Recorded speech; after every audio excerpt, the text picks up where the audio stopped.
अस्सलाम वालेकुम स्टूडेंट्स, क्या हाल है सबके? खैरियत से हैं? और जैसे कि पता है सबको कि एग्ज़ाम नज़दीक हैं, खूब ज़ोरों शोर से तैयारी हो रही होगी।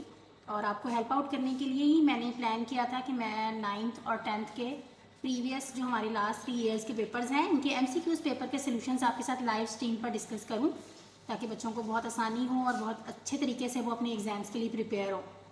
बट मैंने देखा है कि वीडियो का ज़्यादा आपको इफ़ेक्ट अच्छा होगा कि अगर मैं आपको रिकॉर्ड करके वीडियोस भेज दूँ तो आप अपनी कन्वीनियंस के लिहाज से इसको बार बार भी देख सकते हैं और डिफरेंट स्टूडेंट्स अपने डिफरेंट टाइम्स के हिसाब से देख सकते हैं। तो अब मैं ऐसा है कि मैं आपको इसके कुछ पार्ट्स करके वीडियो रिकॉर्ड करके भेजूँगी। तो असल मकसद तो ये है कि आपके साथ कम्युनिकेट करना, बच्चों को कहीं प्रॉब्लम आ रही है तो आप मुझसे पूछ सकते हैं। तो आप कमेंट्स में भी कहीं पर भी आपको किसी भी कॉन्सेप्ट में कोई प्रॉब्लम आ रही है तो आप मुझसे पूछें। इंशाल्लाह मैं आपकी जो भी प्रॉब्लम्स आ रही हैं उसको साथ के साथ क्लियर कर दूंगी। और ऐसा भी हो सकता है कि हम हर ईयर के पेपर के जो प्रॉब्लम्स बच्चों ने फेस किए हैं या जो उनको प्रॉब्लम्स आए हैं, हम उनको लिए एक अलग वीडियो बना लें। ठीक है, मेरी कोशिश होगी कि मैं बहुत आराम आराम से एक्सप्लेन करूँ, डिटेल्ड एक्सप्लेनेशन हो कि आपको कोई प्रॉब्लम आए ही ना। लेकिन फिर भी अगर कहीं प्रॉब्लम आए तो आप ज़रूर पूछें, कमेंट बॉक्स में पूछें। जहाँ भी आपको प्रॉब्लम आ रही है, जो कॉन्सेप्ट में आपको वीक है या इसके अलावा कोई ऐसी चीज़ है जो आप पूछना चाह रहे हैं, तो वो ज़रूर पूछें, ताकि पेपर से पहले आपके कोई भी प्रॉब्लम है, आपके कोई कॉन्सेप्ट में मसला है, तो वो ज़रूर हल हो। ठीक है, मुझे बहुत खुशी होगी कि मैं अगर आपके किसी काम आऊँ तो यहाँ पर हम एनुअल एग्जामिनेशन 2021 का पेपर जो है वो सॉल्व करेंगे। आज उसको डिस्कस करेंगे। ये 9th क्लास का है, AKUE बोर्ड का। तो इसमें आपको पता है 50 MCQs थे जब ये 2021 में पेपर हुआ। तो अब हम इसको स्टार्ट से शुरू करते हैं और 1 बाय 1 हर MCQ को डिस्कस करेंगे, कौन से कॉन्सेप्ट यूज़ हुए, इसमें क्या बातें हो रही हैं। तो डिटेल इंशाल्लाह जो है आपको डिस्क्रिप्शन इसकी मिल रही होगी। साथ साथ भी डिस्कस करते जाएंगे और मैंने कुछ चीज़ें लिखी हुई हैं वो भी आपको पहुँच जाएंगी। तो फर्स्ट स्टार्ट लेते हैं इसको। Use the given information to answer question number 1 and question number 2। इन इन्फॉर्मेशन को यूज़ करते हुए हमें क्वेश्चन 1 और क्वेश्चन 2 का आंसर करना है। तो क्या है क्वेश्चन 1 देखते हैं। It is given that set M is equal to 0 1 2 3। Set M हमारे पास है 0 1 2 3 and set N is equal to 1 3 4 5। और सेट N की जो एलिमेंट्स हैं वो हैं 1 3 4 5। The set M minus N is equal to. Question आपसे ये पूछा गया है कि अगर हम M में से N सेट को माइनस कर दें, सब्ट्रैक्ट कर दें, तो हमारा जो आंसर है वो क्या होगा इन चारों ऑप्शंस में से। आपको पता है कि इनमें से एक आपके पास करेक्ट आंसर है, बाकी 3 डिस्ट्रैक्टर हैं। वैसे तो मैंने कुछ ऐसी भी वीडियोस बनाई हुई हैं बच्चों के हेल्प के लिए कि आप पेपर को कैसे तैयार करना चाहिए, पेपर से 1-2 दिन पहले पेपर को कैसे अटैम्प्ट करना चाहिए। लेकिन मैं साथ साथ भी थोड़ा आपको गाइड करूँगी कि जो डिस्ट्रैक्टर होते हैं आप इनसे इस तरह भी हेल्प ले सकते हैं कि आप पहले तो डिस्ट्रैक्टर निकाल दें कि कौन सा आंसर हो ही नहीं सकता। जब आप डिस्ट्रैक्टर निकालते हैं आपके पास 1 या 2 ऑप्शन ही बचते हैं जिन पर आपने थोड़ा गौर करना होता है या वर्किंग करनी होती है। तो इस तरह आप अपने आंसर के ज़्यादा नज़दीक पहुँच जाते हैं थोड़े वक्त में। तो यहाँ पर हम कॉन्सेप्ट देख लेते हैं कि हमें किस कॉन्सेप्ट की ज़रूरत है। हमें ये पता होना चाहिए कि सेट में सब्ट्रैक्शन किसको कहते हैं। सेट में सब्ट्रैक्शन से मुराद ये होती है कि जो फर्स्ट वाले सेट में से हमने सेकंड वाले सेट को माइनस करना है। इसका मतलब ये है कि फर्स्ट वाले सेट में अगर कोई ऐसे एलिमेंट्स हैं जो सेकंड सेट में भी मौजूद हैं तो वो हमने नहीं लिखने, वो हमने सब्ट्रैक्ट कर देने हैं, रिमूव कर देने हैं, माइनस कर देने हैं। फॉर एग्जाम्पल अगर आप गौर करें तो M सेट में 0 1 2 3 है और N सेट के जो एलिमेंट्स हैं 1 3 4 5 हैं। तो M में ऐसे कौन से एलिमेंट्स हैं जो N में भी मौजूद हैं, वो है 1 और 3। तो 1 और 3 तो अब हम नहीं लिखेंगे। तो पीछे क्या बचा, 0 और 2। तो अब यहाँ से देख लेते हैं 0 और 2 किस में है। हाँ, ऑप्शन बी में हमारे पास सेट 0 और 2 आ रहा है। इट मीन्स कि जो हमारा करेक्ट ऑप्शन है वो है B 0 2। अब मैंने जो एक्सप्लेनेशन लिखी है वो भी देख लेते हैं। The elements of M minus N will be those elements of set M which are not in set N. So 0 2 will be answer, यानी option B। We subtract N from M. In simple हमने क्या किया, हमने M में से N को subtract कर दिया। तो ये था MCQ नंबर 1। आगे चलते हैं। इसी इंफॉर्मेशन को यूज करते हुए हमने MCQ नंबर 2 का आंसर करना है। The set N union M is equal to. Union जो है, अगर आपको याद हो तो यूनियन का कॉन्सेप्ट बेटे ये होता है कि हमने दोनों सेट के एलिमेंट्स मिला के लिख देने हैं। यानी ना तो कोई M का बचना चाहिए ना ही कोई M का। जितने M के एलिमेंट्स हैं वो भी आ जाएं, जितने M के एलिमेंट्स हैं वो भी आ जाएं। ध्यान किस बात का रखना है कि अगर कोई ऐसा एलिमेंट्स हैं एक या एक से ज़्यादा जो N में भी हैं और M में भी हैं, उनको रिपीट नहीं करना। और रिपीट क्यों नहीं करना, क्योंकि सेट की डेफिनेशन है कि इसमें कोई भी एलिमेंट रिपीट नहीं हो सकता। तो अगर आपके पास यूनियन में एक ही एलिमेंट 2 दफ़ा आ रहा है, n में भी आ रहा है और m में भी आ रहा है, तो हम रेपिटिशन नहीं करेंगे। अब हम देखते हैं हमारे पास क्या होना चाहिए। m में है 0 1 2 3 और n में है 1 3 4 5। तो हमारे पास अब 0 से लेकर 5 तक की जो हमने काउंटिंग है वो लिखनी है। और दूसरी एक और बात का ध्यान रखना है आपने कि असेंडिंग ऑर्डर में नॉर्मली हम सेट को रिप्रेजेंट करते हैं, असेंडिंग ऑर्डर में उसके एलिमेंट्स लिख रहे होते हैं। तो जो हमारा ऑप्शन होगा वो होगा जहाँ 0 से लेकर 5 तक के सारे नंबर्स हैं और रिपीट भी नहीं हो रहे। तो 2 जगह पे आपको ये नंबर्स नज़र आ रहे हैं, 0 1 2 3 4 5 सी ऑप्शन में और डी ऑप्शन में भी हैं। लेकिन डी ऑप्शन क्यों नहीं हो सकता? क्योंकि उसमें रेपिटेशन हो रही है 1 की और 3 की, जो कि सेट में पॉसिबल नहीं है। तो correct option will be C, 0 1 2 3 4 and 5। Explanation check कर लेते हैं इसकी। In union of two sets we write all elements of two sets but not repeat the common elements and write in ascending order. So 0 1 2 3 4 5 will be the answer. Option C is the correct option. Next देख लेते हैं। MCQ number 3 में क्या बात हो रही है? For the Cartesian product, Cartesian product में क्या है? P cross Q is equal to 1m 1 3 4m 4 3 7m 7 3। Cartesian product के जो एलिमेंट्स हैं ऑर्डर्ड पेयर में होते हैं और ये कुछ ऑर्डर्ड पेयर्स आपके सामने आ रहे हैं। The number of elements in set Q, आपसे पूछा ये गया है कि आपने ये बताना है कि सेट क्यू यानी कि सेकंड सेट के एलिमेंट्स कितने हैं। अगर कार्टेशियन प्रोडक्ट का आपको कॉन्सेप्ट याद हो तो कार्टेशियन प्रोडक्ट में बेटे ऐसा होता है कि आपके हर ऑर्डर्ड पेयर का जो सेकेंड एलिमेंट होता है वो सेकेंड सेट से बिलोंग कर रहा होता है। तो अब हम देखते हैं कि हमारे हर ऑर्डर्ड पेयर का सेकेंड एलिमेंट कौन कौन से हैं, 3 और m। इसका मतलब ये हुआ कि सेट क्यू में 2 ही एलिमेंट्स हैं, वो है 3 और m। यहाँ रेपिटेशन नज़र आ रही है क्योंकि ऑर्डर्ड पेयर में हम इसी तरह ऑर्डर्ड पेयर बना रहे होते हैं, लेकिन सेट में रेपिटेशन नहीं होती। अभी हमने ऊपर भी इस कॉन्सेप्ट को डिस्कस किया है। तो क्यू सेट के 2 एलिमेंट्स हैं 3 और m। इसकी एक्सप्लेनेशन देख लें, D is the correct option होगा। In Cartesian product second element of each ordered pair belongs to second set Q and we know that in sets not any element is repeated। कोई भी set में element जो होता है वो repeat नहीं होता।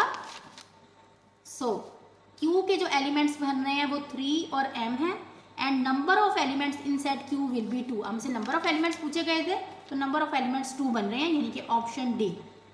नेक्स्ट चलते हैं आगे। Use the given information to answer question 4 and question 5। इस इन्फॉर्मेशन को यूज करते हुए आपने MCQ नंबर 4 और 5 का आंसर करना है। हाँ जी, क्या इन्फॉर्मेशन है? A mapping form set x to y, एक मैप है जो आपको शो हो रहा है सेट x से y में, is given in the diagram. हमें डायग्राम में ये मैपिंग शो हुई हुई है। द गिवन मैपिंग शोज आ और एन, ये जो मैपिंग है हमें क्या शो कर रही है? ए इंटू फंक्शन को शो कर रही है, 1 1 फंक्शन को, 1 1 एंड इंटू फंक्शन को, या 1 1 एंड ऑन टू फंक्शन को शो कर रही है। तो देख लेते हैं ये कौन सा फंक्शन है। हम डेफिनेशन जो है वो दोबारा रिवाइज कर लेते हैं कि इंटू फंक्शन की, 1 1 फंक्शन की क्या डेफिनेशन थी। इंटू फंक्शन की जो डेफिनेशन है वो क्या है? In into function range will be proper subset of codomain set. अब कोडोमेन सेट कौन सा होता है मैं आपको बताती हूँ। जो फर्स्ट सेट होता है जहाँ से फंक्शन जा रहा होता है आपके पास दूसरे सेट में इमेज बना रहा होता है, इस फर्स्ट सेट को कहते हैं डोमेन सेट, और सेकंड सेट को कहते हैं कोडोमेन सेट, जिसमें से रेंज बन रही होती है। ठीक है, तो हमें ये कहा गया है कि जो रेंज है वो प्रॉपर सबसेट होगी सेकंड सेट कोडोमेन की। ये इंटू फंक्शन की डेफिनेशन है। इसका मतलब ये है इन सिंपल वर्ड्स कि जो रेंज वाला सेट है वो कोडोमेन वाले सेट से छोटा हो, यानी इन सिंपल रेंज जो है वो पूरी की पूरी सेट, जो सेट 2 का आपका कोडोमेन का सेट है, पूरे का पूरा यूज ना हो, कुछ ना कुछ एलिमेंट्स बच रहे हों। प्रॉपर सबसेट की डेफिनेशन भी यही होती है कि एटलीस्ट 1 एलिमेंट ऐसा हो जो अपने सुपर सेट से छोटा हो। In into function range will be proper subset of codomain set, means at least 1 element of second set यानी कोडोमेन का सेट में से is not an image of some element of first set, यानी कम से कम एक ऐसा एलिमेंट होना चाहिए जो इमेज ना हो सेट ए में से किसी भी एलिमेंट का। तो अगर आप देखें तो ये एक एलिमेंट हमारे पास ऐसा बच रहा है जो इमेज नहीं है किसी भी फर्स्ट वाले सेट का एलिमेंट का। ठीक है, तो इसका मतलब ये हुआ इनटू फंक्शन की ये जो डेफिनेशन है उसको फुलफिल कर रहा है। अब यहाँ पर हमारे पास कुछ ऑप्शन में 1 1 की बात भी हो रही है, तो 1 1 की डेफिनेशन को भी जरा रिवाइज कर लेते हैं। In one function, all distinct elements of first set domain has distinct images in second set codomain, means range is not repeated. So it's an into and one function, यानी कि option C. One function की थोड़ा सा और समझाती हूँ आपको। One function की रिस्ट्रिक्शन ये होती है कि जैसे हम कहते हैं कि फंक्शन उस वक्त हो सकता है जब फर्स्ट सेट के एलिमेंट्स रिपीट ना हो, इसी तरह वन फंक्शन तब होता है जब सेकंड सेट के एलिमेंट्स भी रिपीट ना हो, यानी कि रेंज रिपीट ना हो रही हो। फर्स्ट सेट के एलिमेंट्स तो रिपीट हो ही नहीं सकते वरना फंक्शन ही नहीं होगा। तो सेकंड सेट के एलिमेंट्स भी अगर रिपीट ना हो रहे हो, दोनों ही डिस्टिंक्ट यूज हो रहे हो, यानी कि रेपिटेशन ना हो रही हो, तो वो फंक्शन ऑन टू फंक्शन होता है। ठीक है, रेंज बच भी सकती है, रेंज पूरी की पूरी यूज भी हो सकती है वन फंक्शन में। सॉरी, मैंने ऑन टू कह दिया, वन फंक्शन होगा। और वन फंक्शन में रेंज बच भी सकती है और रेंज जो है वो पूरी की पूरी यूज भी हो सकती है, लेकिन क्या नहीं हो सकता, रेंज रिपीट नहीं हो सकती। तो यहाँ चूंकि रेंज रिपीट नहीं हो रही तो ये एक ही वक्त में वन फंक्शन भी है और इनटू फंक्शन भी है। तो इनटू और वन का ऑप्शन हम लेंगे ऑप्शन सी। यहाँ पर एक और एडिशनल बात भी आपको बता देती हूँ, अगर एक फंक्शन एक ही वक्त में इनटू और वन दोनों हो तो उसको हम इंजेक्टिव फंक्शन भी कहते हैं, लेकिन चूंकि यहाँ पर ऑप्शन में आपके पास नहीं है तो हम यही ऑप्शन लेंगे, option C, one and into function. ठीक है, आगे चलते हैं। आगे क्या बात हो रही है, अगला भी फंक्शन से ही रिलेटेड है। हाँ जी, एमसीक्यू नंबर 5 में हमें कहा जा रहा है if the element E is removed, अगर हम ई को यहाँ से रिमूव कर दें from the mapping set Y, then the given mapping will become. अब जो हमारे पास ये मैपिंग है ये क्या बन जाएगी, यानी अगर हम यहाँ से ई को रिमूव कर देते हैं, ई हो ही ना हमारे पास, तो यहाँ पर ए बी और सी डी होगा। तो ए सी के साथ, ए का जो इमेज बन रहा है वो सी बन रहा है और बी जो है वो डी के साथ बना रहा है। ठीक है, तो यानी कि जितनी भी रेंज है वो पूरी की पूरी यूज हो रही है, रिपीट नहीं हो रही बट यूज हो रही है। तो ये कौन सा फंक्शन होता है, ये अपना कॉन्सेप्ट रिवाइज कर लेते हैं। In onto function every element of second set codomain is an image of at least one element of first set। Onto function की डेफिनेशन ये कहती है कि रेंज पूरी की पूरी यूज होनी चाहिए। हर जो सेट कोडोमेन के सेट का जो हर एलिमेंट है वो कम से कम किसी एक जो एलिमेंट है फर्स्ट सेट डोमेन वाले सेट का इमेज जरूर हो। ठीक है, तो ऐसा हो रहा है, रेंज पूरी की पूरी यूज हो रही है, ए का सी के साथ और बी का डी के साथ है। इसका मतलब ये हुआ कि रेंज पूरी की पूरी यूज हो रही है, तो ये ऑन टू फंक्शन है। अभी थोड़ी देर पहले हमने इसी फंक्शन को डिस्कस किया था कि वन फंक्शन क्या होता है। वन फंक्शन वो होता है जिसमें रेंज रिपीट नहीं होती, तो इसमें रेंज रिपीट भी नहीं हो रही। इसका मतलब ये हुआ ये एक ही वक्त में वन और ऑन टू दोनों ही हैं। तो फिर हम वो ऑप्शन लेंगे जिसमें वन एंड ऑन टू हो, और वो ऑप्शन है ऑप्शन डी। जिस तरह मैंने आपको एक और एडिशनल बात बताई थी, इसमें भी एक एडिशनल बात बताती हूँ कि अगर कोई भी फंक्शन एक ही वक्त में वन और ऑन टू दोनों हो तो उनको हम बाइजेक्टिव फंक्शन भी कहते हैं। क्योंकि यहाँ ऑप्शन नहीं है तो हम ऑप्शन डी ही लेंगे, वन एंड ऑन टू।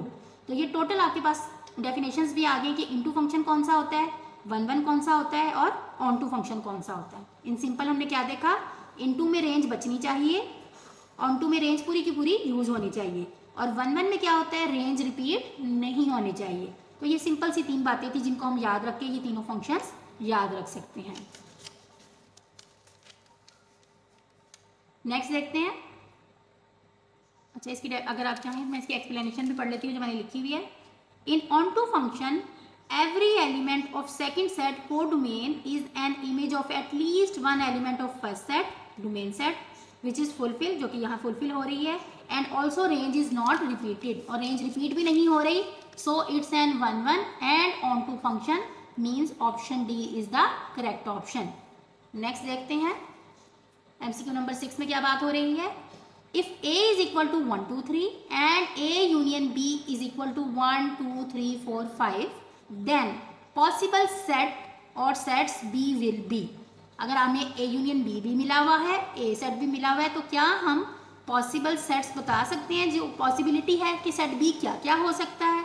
उसमें अब आपके पास 3 बातें हैं। अब इन तीनों में से हमने बताना है क्या ये तीनों ही पॉसिबल हैं, कोई 2 पॉसिबल हैं या कोई 1 पॉसिबल है। तो फर्स्ट में हमें ऑप्शन दिया गया है 3 4 5, एक ये सेट के एलिमेंट है, दूसरे में 1 3 5 एलिमेंट्स हैं, और तीसरा ऑप्शन है 2 4 5 एलिमेंट्स हैं। अब मैं आपको बताती हूँ आप ये कैसे पता लगा सकते हैं कि सेट बी के एलिमेंट्स क्या क्या हो सकते हैं। सबसे पहले तो आपने ये देखना है कि सेट ए के एलिमेंट्स हैं 1 2 3, और ए यूनियन बी में यानी इन दोनों सेट का जो मजमुआ है, मिल के जो सेट मिला है वो है 1 2 3 4 5। इसका मतलब ये है कि सेट बी में 4 5 एलिमेंट्स लाजमी होने चाहिए। क्यों? क्योंकि 1 2 3 तो ए में भी मौजूद हैं। क्या मौजूद नहीं है यूनियन में? यूनियन में जो चीज़ है और ए में मौजूद नहीं है वो 4 5 है, तो बी सेट के पास 4 5 तो ज़रूर होने चाहिए, मस्ट। अब बाकी 1 2 3 में से भी अगर कुछ आ जाता है तो कोई मसला नहीं है, हम उसको रिपीट नहीं करते। अब हम अपने ऑप्शंस में से देखेंगे जहाँ 4 5 है ना, वो हमारे पॉसिबिलिटीज़ हो सकती हैं। तो 1 में भी 4 5 आ रहा है और थर्ड में भी 4 5 आ रहा है। इट मीन्स कि ये दोनों पॉसिबिलिटीज़ मुमकिन हैं। अब हम इनके दूसरे एलिमेंट्स देख लेते हैं, क्या वो पॉसिबल है? यस, 3 एलिमेंट भी पॉसिबल है कि बी में हो सकता है दोनों में मौजूद हो, और यहाँ से 2 एलिमेंट भी हो सकता है क्योंकि 2 भी हो सकता है दोनों में मौजूद हो। तो 1 and 3 is the correct option. ठीक है, 3 4 5 भी बी सेट हो सकता है, 2 4 5 भी बी सेट हो सकता है। ठीक है, दोनों एलिमेंट्स हो सकता है कॉमन हो, तो हम उनको रिपीट नहीं करेंगे। तो यूनियन में अगर आप 2 4 5 और 1 2 3 का यूनियन लेंगे तो भी 1 2 3 4 5 आएगा। अगर आप 1 2 3 और 3 4 5 का यूनियन लेंगे तो भी 1 2 3 4 5 आएगा। इट मीन्स कि ये दोनों पॉसिबिलिटी सेट बी के लिए करेक्ट हैं। तो C is the correct option 1 and 3। Explanation देख लें जो मैंने इसकी दी हुई है। Set B has those elements which are in A union B but not in set A. Set B के एलिमेंट्स मस्ट जो होने चाहिए वो होने चाहिए जो ए यूनियन बी में तो हों लेकिन ए में मौजूद ना हो। But it's also a possibility that set B has also those elements which are in A union B and in set A. So 3 4 5 and 2 4 5 both are correct option, means option C।